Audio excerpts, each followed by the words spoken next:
Good morning, friends, and welcome to another Sunday service. My name is David, and I'm recording today from Sunburst Sanctuary. Each week we have a topic, and the topic this week is honesty, practicing truthfulness. And there's a quote from Thich Nhat Hanh that goes along with this. He says, "I vow to learn to speak truthfully with words that inspire self-confidence, joy, and hope." And when I meditated and reflected on this topic over the last few days, the prominent quote that came into my mind was from Jesus. And he said a lot of things. One of the things that he said was that it's more important what comes out of our mouth than what goes into our mouth. And just how valuable it is to practice truthfulness and honesty on a daily basis, to honor those around us, to recognize and see their divinity all the time, knowing that each person is a valued member of the consciousness of divine spirit. And we're all in this together, and we're all here to help each other. And a good way to support each other is to always be truthful and honest with one another. We've heard since our youth that honesty is the best policy. And for the most part, I think that most of us strive to live by that policy. We embrace it in our hearts, and we really give it our best shot. I think some of us do better than others in this regard, but that's not really the point of this discussion today. If you are watching this video, you're probably old enough to have realized that telling the truth is not always as easy as it sounds. And that it's quite possible that at some point in each of our lives, we've done something. We've told a little lie, or maybe we've spread gossip about somebody, and it has gotten back to that person, and then that has become a painful experience for them, and it becomes a painful experience for ourselves as well. Because we not only dishonor others when we speak badly of them, we also dishonor ourselves. And this is the way of the human experience. We learn as we go through childhood and young adulthood and into adulthood. We learn that there are consequences to the things that we do that don't follow the golden rule. And the thing we have to always remember is that while we might feel really bad when something like this happens, there's no lasting shame in learning these human lessons. They're just lessons. They're things that we are here to learn about and to embrace and understand. And no matter what we do, Divine Spirit, our divine parents, always love us completely and unconditionally. Just like anyone who has a child or a pet, we know that unconditional love. And that's love that we're being supported by from this cosmic consciousness that we've all come forth from. So as we go through our little life experiences here on earth, and we stumble and we fall, don't get stuck on that. Get back up, learn the lesson, and move on. Become a little bit more honest maybe the following day than we were the day before. I wanted to read an excerpt from one of Yogananda's books Paramahansa Yogananda, if you're not familiar with him. He wrote the book Autobiography of a Yogi, which I'm sure many of you are familiar with, and many, many other books, and lectured for probably 50 years, just dumping out unbelievable truths straight from the cosmos. And so here's something I found where he talks about truth. Truth is always wholesome. Fact can sometimes be harmful. However true it may be, a fact that goes against good is only a fact. It is not truth. Never reveal unpleasant facts that cause meaningless suffering to anyone else, such as speaking out unnecessarily against another's character. This is often done to well-known personalities by sensation-seeking newspapers or magazines. Yogananda lived back in the early part of the 20th century before we had social media, so he would probably be really freaking out right now if he saw the things that happen on there in terms of the slanderous behavior that goes on. The motive is to hurt the individual's reputation or to reap personal gain at his expense. Do not bring upon yourself the bad karma that results from revealing harmful facts against others when no true or noble purpose is served thereby. When you must evade revealing some unpleasant fact, be sure you also avoid implying that you are trying to hide.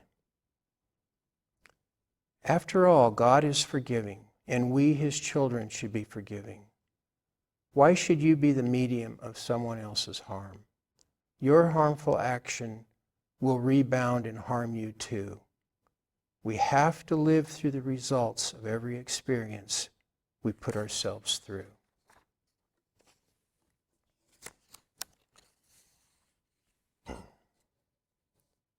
So Yogananda could orate for hours on the cosmic structure of creation, but he also was really grounded into the reality of this dimension and of the importance of being good human beings, of bringing that divine consciousness into this world through the expression of being human. We're all doing our very best to be honest with each other.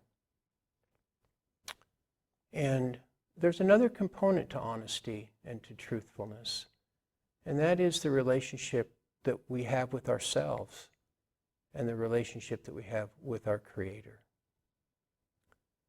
And while we most of the time really believe that we are being honest, we also have a lot of stories that we tell ourselves.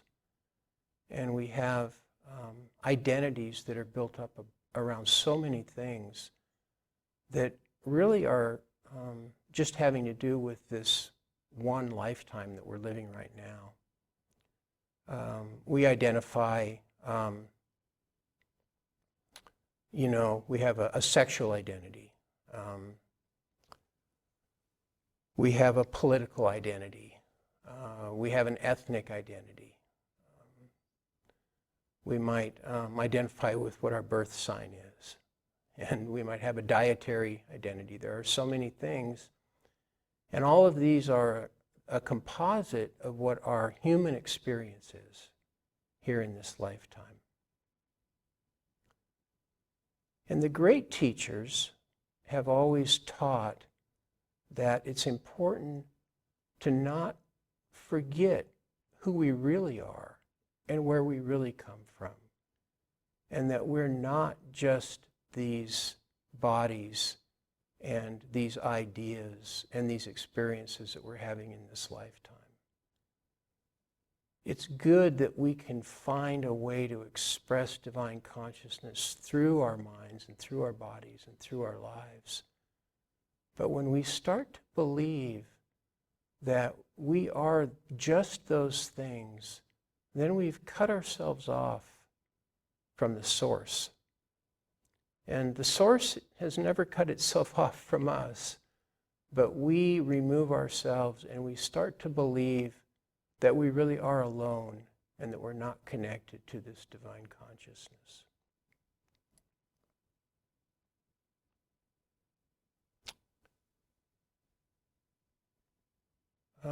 Yogananda, again, I'm going to talk a little bit about him. He used to frame this, regularly, actually. He would talk about how he really saw our lives here on earth as if he were sitting in a movie theater, and the projected images coming out of the projector onto the screen were like the lives that we are living here in this world.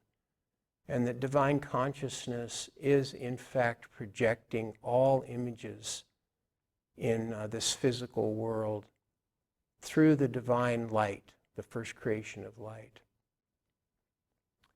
And we come here like actors to play our part in this drama of life that's happening during this one lifetime that we're living. And we put on the costume of the body that we're wearing, and we take on the part of trying to become whatever it is we feel we are being directed to become by the director of this great drama. And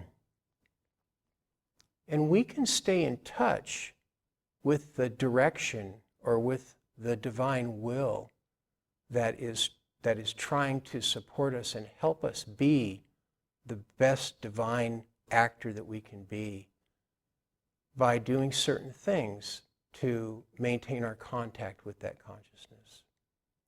And one of the things that we can do is we can take some time each day to sit quietly and meditate. And during meditation, we can listen and try to receive divine guidance. Divine Spirit, what do you want me to do today? And will you join me and be part of my life and help direct me in this play of life, and also enjoy the beauty of this play that you have and this drama that you have created. Enjoy it through me. Let us join together with our divine Creator and experience the expanded consciousness that awaits us all. Along those lines, I would like to read from Norman Paulson, who is the founder of Sunburst. And on honesty, he writes, "To be honest with yourself is a place to start practicing the virtue of honesty. We cannot hide the acts we are committing or the thoughts we are thinking from the ever-watchful presence of the pure self within us. To attempt to do so is disastrous, for consciousness becomes divided against itself. Negativity enters our lives, our timing is off. We arrive either too early or too late to fulfill our desires, our dreams. Once you begin each day with the practice of meditation and desire to live in a virtuous life, you tune in with your own pure self, the reflection of God within you. You now find your consciousness arriving at the right time for good things to happen. Fulfilling dreams of a positive nature, not too early nor too late. You are on God's time." Let us spend some time together now in quiet meditation. And I was reflecting again on personal honesty and realizing it's very easy during meditation to begin our meditation with intention, but very quickly slip into daydreaming. we might have a project we're working on that consumes all of our brain power, or we might have the lyric to a song stuck in our head that goes over and over, and it's hard for us to focus and bring our attention to the point where we're trying to connect with Spirit. And so Thich Nhat Hanh, who we began this meditation with, he talked a lot about conscious breath. And he said that when our minds and our bodies are not connected, that if we practice conscious breathing, it brings them back together within just a few seconds. And during meditation, we want to have our minds and our bodies connected. We want to be really working as a unit towards a concentrated effort in receiving and experiencing directly Divine Spirit. So what he recommends is that as we're breathing in with each inhalation, that we follow that breath with our mind. And we can even, if it helps us, we can even say the word in as we're breathing in. And just really, really watch it, really focus on it. And then as we exhale and we let that breath out, we can feel it coming out through our nostrils, and we can say the word out. It's just that simple. That's what conscious breathing is just breathing in and out and really staying focused on every single breath. And if we're doing that, if we're focused on our breath in that way, then nothing else can be happening. We're not daydreaming, and we're not thinking about our projects. So let's sit together now. Find a comfortable seat. We can bring the point of our focus here to what we call the third eye, the point between the eyebrows. Lower our eyelids halfway or 3/4 of the way down. If that's uncomfortable, we can close them all the way.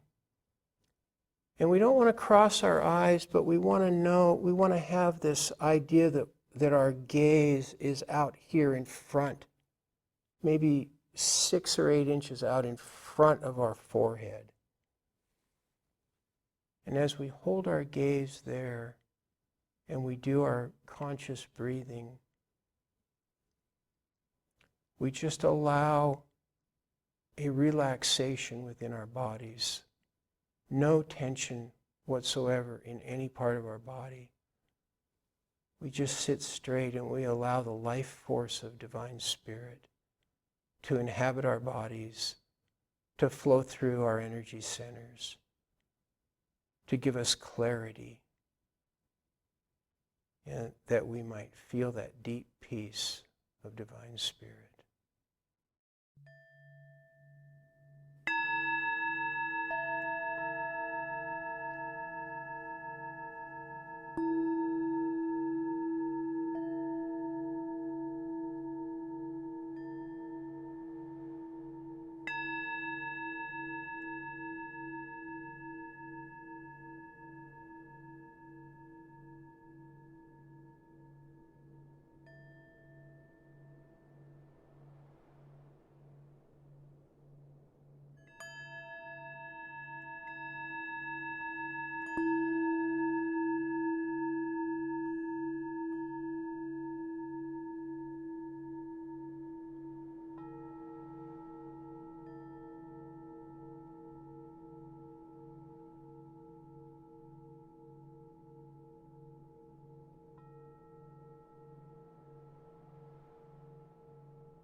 Well, welcome back, everyone, from your meditation. I hope everyone was able to have some successful conscious breathing and be able to hold their focus and their attention during meditation. I wanted to close today's service with something that I heard long ago. Someone once said in a little one-day seminar that I went to that how important it is to honor everyone in their absence. And I liked that when I heard it, because I know that we always honor one another in our presence. But as human beings, for some reason, we all like a good story, and we can slip into the habit of talking about people when they're not present. And many times we'll say things about people when they're not present that we might not say to them when they are present. And I think that it's a real spiritual discipline to try to control that quality that seems to be so salacious and so easy to slip into. I have a number of friends, and I have some friends who are pretty darn good at practicing this policy. They just will not engage in discussing other people when they're not present, unless they're saying something really flattering or nice about them. And I think that that's a superpower, and I really admire that in people who are able to practice that kind of honesty and that kind of truthfulness in the absence of the people that are being discussed. And I think that honor, it sounds a lot like honesty, honor and honesty. And I think that if we think of honor, it can give a real, a feeling to the idea of honesty. Honesty is something that really is easy to intellectualize for me. It's hard for me to feel honesty the way that I can maybe feel other virtues. Like I feel compassion in my heart. I can feel what it feels like to be humble when I'm able to be humble. It's a good feeling. I can feel patience. It's like a wonderful feeling when you're patient with someone. It's a virtue that is very tangible. Honesty is something that is with us all day long in every discussion that we have.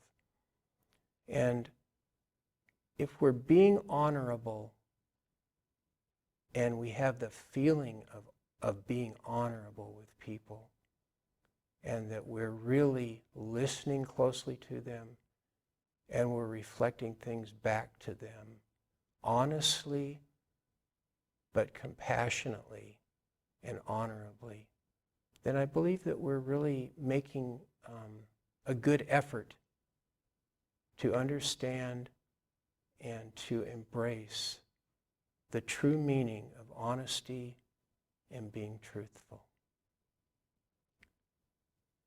I want to thank everyone for viewing this video, and it's May 2021.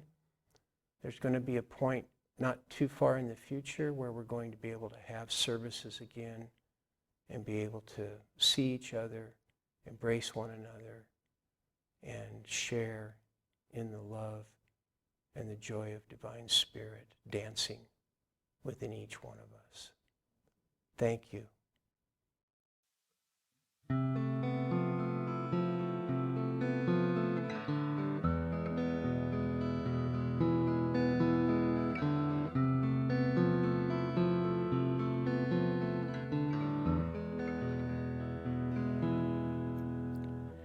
Marvel not when I say you must be born again, born of the Spirit and the water.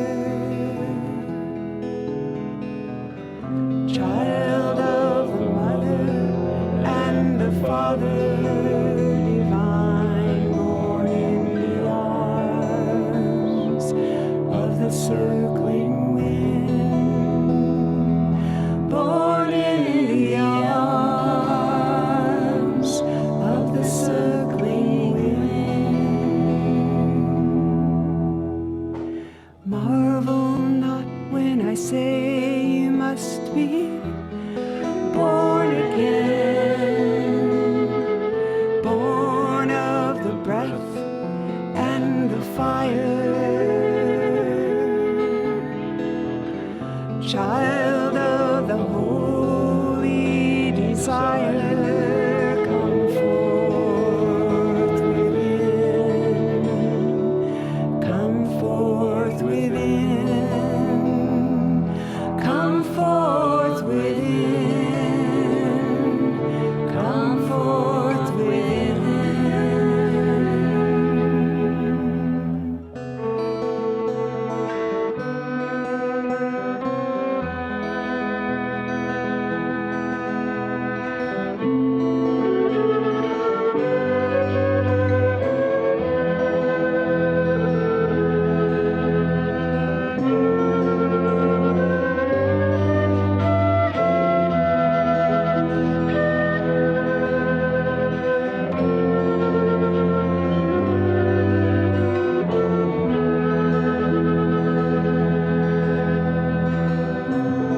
Deep in the silence shines the sacred light, watching and waiting for every soul.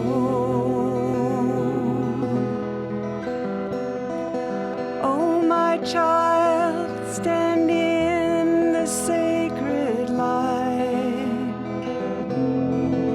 Let it guide your way home.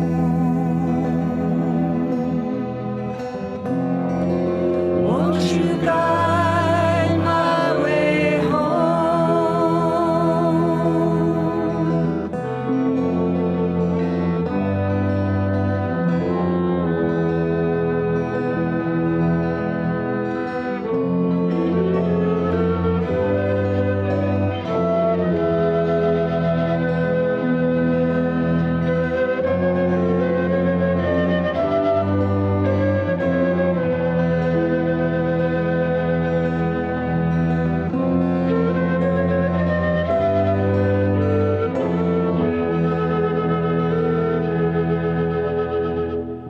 Marvel not when I say you must be born again, born of the Spirit and the water,